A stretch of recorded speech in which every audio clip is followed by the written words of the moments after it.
Good day. In this video, I'll discuss a real-life cybercrime case here in the Philippines, which is the BPI online account hacking incident of 2017. In June 2017, many customers of the Bank of the Philippine Islands, or BPI, discovered irregularities in their online bank accounts. Some saw their balances reduce unexpectedly, while others noticed incorrect deposits. As news spreads on social media, BPI customers shared screenshots and complaints, fearing their accounts had been hacked. BPI temporarily suspended their online and mobile banking platforms to investigate the issue. Now, what were the online activities involved? Customers noticed unauthorized changes to their account balances after using BPI's digital platforms like online banking or the mobile app. These activities raise fears of a cyber attack or a data breach. So the law that applies to this incident was the Cybercrime Prevention Act of 2012, or the Republic Act 101/75 is the primary law for this case. So how did the situation unfold? BPI claimed that the issue was caused by an internal system glitch. However, the Bangko Sentral ng Pilipinas, or BSP, launched an investigation to check for possible hacking or cybersecurity failures. While no suspects were identified, the case exposed the vulnerabilities in BPI's digital infrastructures.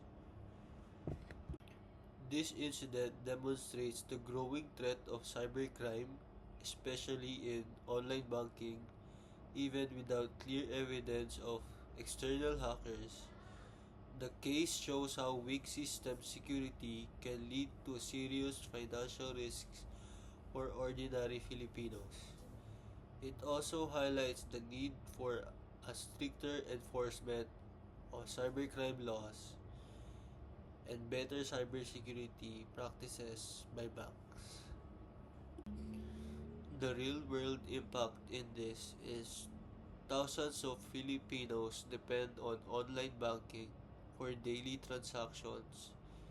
If banks don't invest in strong cybersecurity, people's savings, personal data, and trust in digital systems are at risk. This case reminds us that cybercrime isn't always just dramatic hacking. Even technical flaws or weak security can create major problems. Aside from the legal side of this incident, there are important lessons for both ordinary Filipinos and financial institutions. For Filipinos like us, we must be always cautious when using online banking platforms. It is important to regularly check our bank account balances, set strong passwords, enable two-factor authentication if available, and report any suspicious activities immediately. For banks and companies, this case is a reminder that cybersecurity is no longer optional. They must invest in stronger digital protections, conduct regular system checks, and ensure that the customer information is properly safeguarded. If they fail to do so, not only they can face lawsuits under cybercrime laws, but they also lose the trust of their customers. In conclusion, the BPI online hacking incident shows how vulnerable online systems can be and why both legal protection and technical solutions are important. The Cybercrime Prevention Act provides a legal framework, but preventing these incidents requires proactive action from both banks and consumers.